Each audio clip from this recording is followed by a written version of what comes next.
నిత్యస్వరూపం కర్మసాక్షి సర్వకాలముల యందు ధర్మాన్ని రక్షించడానికి ఎంత పూనికతో ఉంటాడో, ఎంత ఆదరభావంతో ప్రవర్తిస్తాడో, ఆయన యొక్క ధర్మానురక్తి చేత ధర్మాన్ని పాటించేటటువంటి వాళ్ళని రక్షించాలనేటటువంటి ఆయన యొక్క పూనిక చేత ధర్మము అన్న మాట ఎలా నిలబడిందో, ధర్మమునందు అభివృద్ధి కలగడానికి అది ఎలా కారణమైంది అన్న విషయం గురించి ఇవాళ నేను వివరణ చేస్తాను అనేది నేను మీతో అనడం జరిగింది. ఒక్కొక్కసారి చాలా కీలకమైనటువంటి ఘట్టములు ఏర్పడతాయి. అవి ఎంత కీలకమైన ఘట్టములు అంటే, ఎంత శక్తివంతులయ్యుండి కూడా కేవలము భగవంతుని యొక్క రక్షణ వినా వేరొక రకంగా రక్షింపబడేటటువంటి అవకాశం లేని స్థితి కలుగుతుంది. మహాభారతంలో విరాట పర్వంలో అటువంటి కీలకమైన సన్నివేశం ఒకటి జరిగింది. మహాతల్లి ద్రౌపదీదేవి ఆమె అగ్ని సంభవ అయినప్పటికీ, యజ్ఞకుండంలోంచి ఆవిర్భవించినటువంటి మహాతల్లి అయినప్పటికీ, గొప్ప పతివ్రతే అయినప్పటికీ ఆవిడ పడినన్ని కష్టాలు పడినటువంటి వాళ్ళు లేరు. అన్ని కష్టాలు పడినటువంటి తల్లి విరాట పర్వం దగ్గరికి వచ్చేటప్పటికీ కీచకుడి దగ్గరికి ఆమె సుధేష్ణ పలుకున వెళ్ళి ఆ మజిర తీసుకురావలసి వచ్చింది. ఆవిడ బయలుదేరుతోంది. ఆవిడ భర్తలు సామాన్యులు కారు, పాండవులు, వైదవులు, ధర్మరాజు, భీముడు, అర్జునుడు, నకులుడు, సహదేవుడు కూడా జగదేక పరాక్రమవంతులు. అంతటి పరాక్రమవంతులు అయ్యుండి కూడా కాలము కలిసి రాకపోతే ఎలా ఉంటుంది అంటే, అంతటి వాళ్ళు ఓర్పు పట్టి అజ్ఞాతవాసంలో గడపవలసి వచ్చింది. ఆఖరికి తానెవరో కూడా లోకానికి తెలియకూడదు. అటువంటి స్థితిలో వాళ్ళ పేర్లు కూడా విడిచిపెట్టి మారు పేర్లతో విరాటరాజు గారి యొక్క కొలువులో వివిధమైనటువంటి ఆ ప్రయత్నముల యందు మగ్నమై ఉన్నటువంటి స్థితిలో ద్రౌపదీదేవి కేవలముగా ఒక చిలికెత్తె అంటే శైరంధ్రీ స్వరూపంగా సుధేష్ణాదేవిని సేవిస్తోంది. ఆమె మాట కాదనడానికి వీలు లేదు. ఎంత కాదని వాదించినప్పటికీ సుధేష్ణ ఆమెని తన తమ్ముడైనటువంటి కీచకుడి ఇంటికి వెళ్ళి, నువ్వు నాకు కావలసినటువంటి ఆ మధురు తీసుకురావలసింది అని పంపించింది. ఆమె బయలుదేరుతోంది. కానీ కీచకుడి యొక్క దుర్బుద్ధి ఆమెకి తెలుసు. పోనీ పాండవులను తన ఆదుకోమని భర్తల్ని అడుగుదామా? అది పాండవులు తమ పరాక్రమాన్ని ప్రకటనం చేసేటటువంటి సమయం కాదు. ద్రౌపదీదేవి యొక్క ఉనికి బయటపడ్డ, పాండవుల యొక్క ఉనికి బయటపడ్డ కష్టం ఎంత స్థితికి వస్తుందంటే, మళ్ళీ 12 సంవత్సరములు అరణ్యవాసం చెయ్యాలి, ఇంకొక సంవత్సరం అజ్ఞాతవాసం చెయ్యాలి. పోనీ భర్తల యొక్క సహాయాన్ని అపేక్షించకుండా వెడదామా? తాను వెడుతున్నది కీచకుడి మందిరంలో పెడుతోంది. కీచకుడు పరమకాముకుడై ఉన్నాడు. వెడుతున్నది ఒంటరి ఆడది. అటువంటి తల్లి బయలుదేరి వెడుతోంది. వెడుతున్నప్పుడు ఆమెకి నిజంగా మనసు ఎంత ఆరాటంలో ఉంటుందో, అప్పుడు ఆమె ఏ పాటి తొట్టుపడినా, ఆమె ఏ పాటి తొందరపడినా, ఆమె తనని తాను రక్షించుకోలేనటువంటి నిస్సహాయ స్థితిలో ఉన్నటువంటి స్థితి కలిగినది కాదు. ఆమె మహాపతివ్రత. ఈ దేశంలో స్త్రీ తన యొక్క పాతివ్రత్యము చేత కొన్ని వేల సంవత్సరములు తపస్సు చేసినటువంటి పురుషుడు ఏ శక్తిని పొందుతాడో అంత స్థితిని పొంది పాతివ్రత్య వైభవాన్ని చాటి చెప్పినటువంటి నేల. అంతటి మహాపతివ్రత అయినటువంటి తల్లి కీచకుణ్ణి భస్మం చేయడం ఆవిడికి పెద్ద విషయం కాదు. కానీ అంతటి మహాబలవంతుడైనటువంటి కీచకుడు ఏ పతివ్రత చేతిలో మరణించాడు అన్న ప్రశ్న వచ్చిందనుకోండి, పాండవుల ఉనికి కనిపెట్టడానికి ఏదో ఒక ఆధారం కోసం వెలుగుతున్నటువంటి కౌరవులు పుచ్చి ఉన్నారు. కాబట్టి ఇప్పుడు ముందుకు వెడితే నుయ్యి, వెనక్కి వెడితే పొయ్యి. ఆవిడ పాండవులను వచ్చి సహాయం చేసి కీచకుడి యొక్క పీచమడచమని కోరలేదు. పోని తన పాతివ్రత్య శక్తి చేత కీచకుడిని ఒడ్డు పెట్టలేదు. కాబట్టి వేరొక మార్గం లేదు.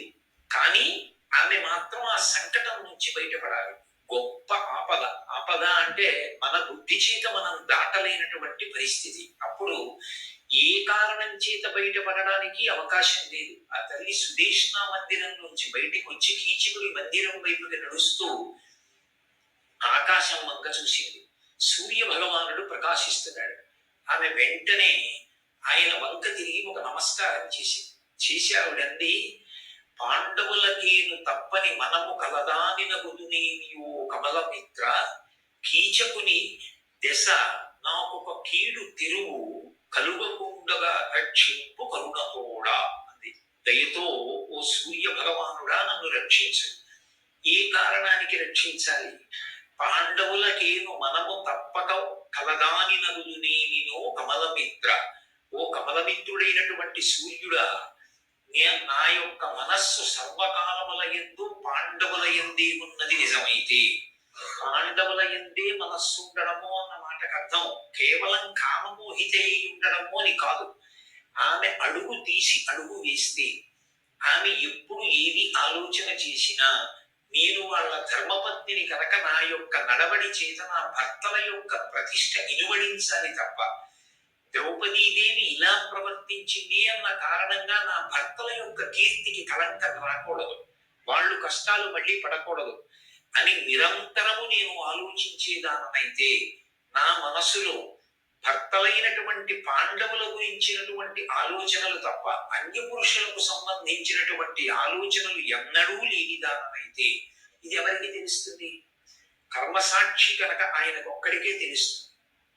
అగుదునేని ఓ కమలమిత్ర, ఈ కీచకుని దశ నన్నొక కీడు తిరవు కొరయకుండగా రక్షింపు కరుణతోడా, ఈ కీచకుడి వలన నాకు ఏ కీడు సంభవము కాకుండుగాక, నీవు నన్ను రక్షించదవుగాక అని ఆ తల్లి ఒక్కసారి సూర్యనారాయణమూర్తి వైపు తిరిగి ప్రార్థన చేసింది.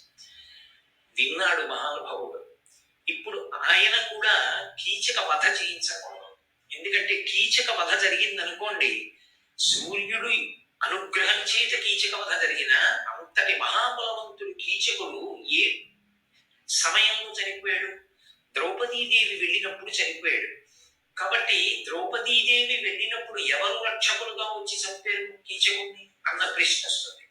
కాబట్టి ఇప్పుడు కావలసింది ఏమిటంటే, ముందు కీచకుడి దగ్గర నుంచి తప్పుకోవడానికి ఒక అవకాశం ఏర్పడాలి. ఆమె ఎంతటి మహాపతివ్రత అయినా ఆమెది కూడా ఒక శరీరం. శరీరానికి బలం అనేటటువంటిది ఒక పరిమితితో ఉంటుంది. అందరికీ బలం సమానంగా ఉండడం అనేటటువంటిది ఉండదు. ఉపాధిని బట్టి బలం మారిపోతుంటుంది. ఒక బాలుడికి ఉన్నటువంటి బలం యవ్వనంలో ఉన్నవాడికి ఉండదు, యవ్వనంలో ఉన్నవాడికి ఉన్న బలం బాలుడికి ఉండదు, వృద్ధుడికి యవ్వనంలో ఉన్నవాడితో సమానమైన బలం ఉండదు, పురుషుడితో సమానమైన బలం స్త్రీ ఉపాధికి ఉండే అవకాశం తక్కువ అని శాస్త్రాలు. కాబట్టి అటువంటి స్త్రీ ఎలా కీచకుడిని మట్టు పెట్టగలిగింది అన్న ప్రశ్న ఒకటి వస్తుంది.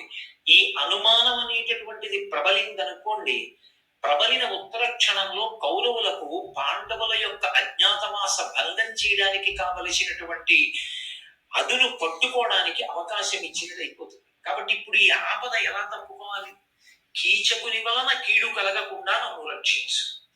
ఇది ప్రార్థన చేసేవాడు బయలుదేరింది. వెంటనే సూర్యనారాయణమూర్తి ఏం చేశాడంటే, తరణియు దుఃఖితయగో తరణి కాచుటకు అచ్యుతగ్ర భుజా విస్ఫురణార్జుడొక్క రక్కసుని కరుణార్ద్ర హృదయుడముచు గ్రక్కునవనిచను అన్నాడు. ఇక్కడ వెంటనే సూర్యనారాయణమూర్తి ఏం చేశాడంటే, ప్రచ్ఛన్న వేషంతో, అంటే పైకి కనపడకుండా, ఎవ్వరికీ కనపడకుండా ద్రౌపదీదేవిని అనుగమించి ఆవిడ వెనకాతలే నడుస్తూ వెళ్ళడానికి, ఆవిడ్ని రక్షించడానికి చాలా గొప్ప పరాక్రమంతో కూడుకున్నటువంటి భుజములు కలిగినటువంటి ఒక రాక్షసుని పంపాడు. ఆయన ఆ ద్రౌపదీదేవిని అనుగమించి వచ్చాడు. కీచకుడికి ఎవరు కనపడుతున్నారు? ద్రౌపదీదేవి కనపడుతోంది. ఆయనకి వెనక వస్తున్నటువంటి రాక్షసుడు కనపడలేదు.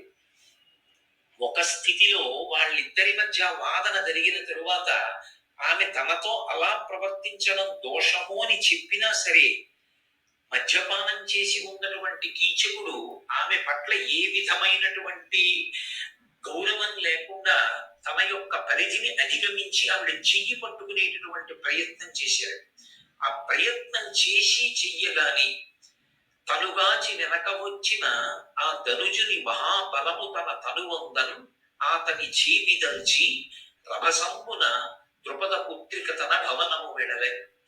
ఆమె వెనకాతలే వస్తున్నటువంటి రాక్షసుడు సూర్యుని చేత పంపబడినటువంటి ఆయన తనలో ఉన్నటువంటి మహాబలం అంతా కూడా ద్రౌపదీదేవిలోకి ప్రవేశించేటట్టుగా ఆయన అనుగ్రహించాడు. ఒక్కొక్క ఉపాధికి ఒక్కొక్క జాతిలో ఉన్నవారికి ఒక్కొక్క విభూతి. ఆ ధనుజునకు అటువంటి లక్షణం ఉంది. ఆయన దగ్గర ఉన్నటువంటి విశేషమైన బలం ద్రౌపదీదేవి యొక్క శరీరంలోకి ప్రవేశించింది. ఇంత బలం ప్రవేశించగానే కీచకుడు ఊహించలేదు, నేను పట్టుకున్నది ద్రౌపదీదేవి చెయ్యి కాబట్టి ఆమె నా చేతిని విదల్చలేదు అనుకున్నాడు. కానీ ఆవిడ ఎప్పుడైతే రాక్షసుడి యొక్క బలం తన శరీరంలోకి ప్రవేశించిందో ఆ చేతిని మహారభసంబున ఒక్క ఉడుకున ఇలా విదల్చింది. అది ఎంత బలం ఆవిడిలోకి ప్రవేశించిందంటే ఆ విదల్చినటువంటి ఆ ఉద్ధృతికి ఒక్కసారి కీచకుడు ఊగిపోయి కింద పడిపోయాడు. ఎప్పుడైతే కీచకుడు కింద పడిపోయాడో ఆవిడికి అవకాశం చిక్కింది. ఆవిడ పరుగు పరుగున విరాటరాజు గారు సభ తీర్చినటువంటి మందిరంలోకి ప్రవేశించింది. అక్కడ ధర్మరాజు గారు ఉన్నాడు, అక్కడ భీమసేనుడు ఉన్నాడు. అన్నిటిని మించి తాను ప్రభువుకి ప్రతినిధిగా ఉన్నాడు. మహారాజు సభ తీర్చి ఉన్నాడు. అందుకని పరిధిని మించి ప్రవర్తించడం ఇక కీచకుడికి చేత కాలేదు. కాబట్టి అప్పటికి ఆ ప్రమాదం తప్పిపోయింది. ఆ ప్రమాదం తప్పిపోయి ఆ రోజు రాత్రి ఏడ్చింది భీమసేనుడి దగ్గర.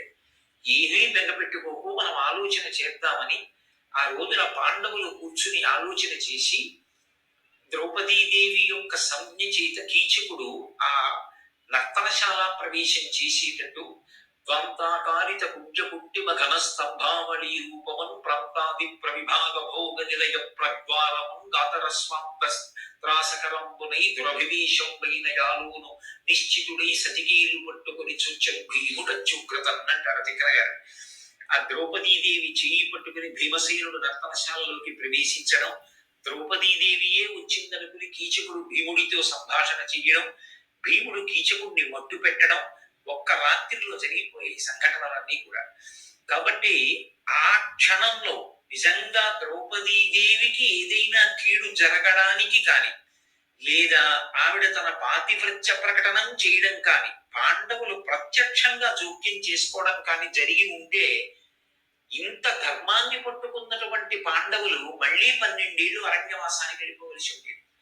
అలా వెళ్ళిపోతే ధర్మం అన్న మాటకు అర్థం ఎక్కడుంది? ఇంకా ధర్మాన్ని పట్టుకున్న వాళ్ళు రక్షింపబడతారు అనడానికి ఉత్తర క్షణంలో కాపాడిన వారెవరు అంటే కర్మసాక్షి అయినటువంటి సూర్య భగవానుడు. మహాభారతంలో కథ వేరొక వైపుకి తిరిగిపోకుండా పాండవుల అజ్ఞాతవాసం పూర్తయిపోవడానికి వచ్చినటువంటి అగ్ని పరీక్షల్లో అత్యంత ప్రధానమైనటువంటి కష్టం కీచకుడి వైపు నుంచే వచ్చింది. కీచకుడి వైపు నుంచి వచ్చినటువంటి అంత పెద్ద కష్టాన్ని పాండవులు కానీ ద్రౌపదీదేవి కానీ అధిగమించగలిగారు, గట్టెక్కగలిగారు అంటే కేవలం సూర్య భగవానుడి యొక్క అనుగ్రహం చేత గట్టెక్కగలిగారు. అందుకే సర్వకాలముల యందు ఆయన యొక్క అనుగ్రహము, ఆయన యొక్క రక్షణ లభిస్తాయి. ఆయన వంక తిరిగి ఒక్క నమస్కారం చేసిందంతే ద్రౌపదీదేవి. మనం ఆయనని నమ్మి భక్తితో ప్రవర్తించినటువంటి కారణం చేత, ధర్మాన్ని పట్టుకున్నటువంటి కారణం చేత ఆ ధర్మమే భగవంతుని యొక్క అనుగ్రహమునకు కారణమవుతుంది. కారణమై సర్వకాలముల యందు కూడా ఏ విధమైనటువంటి ఉపద్రవానికి లోను కాకుండా తాను ఇక్కట్లు పడవలసినటువంటి అవసరం లేకుండా కాపాడడానికి భగవంతుని యొక్క అనుగ్రహాన్ని మనకి తెచ్చి పెట్టడానికి ప్రధానము ధర్మము. ఆ ధర్మమునందు అనురక్తి కూడా ఎవరి వలన కలుగుతుంది అంటే భగవంతుని యొక్క అనుగ్రహము చేతనే కలుగుతుంది. అందుకే సూర్యనారాయణ మూర్తికి చేసేటటువంటి నమస్కారం ఆయన కర్మసాక్షి కనుక ఆయన ఉన్నాడన్న భావన ఎప్పుడూ తప్పు చేయకుండా కాపాడుతుంది.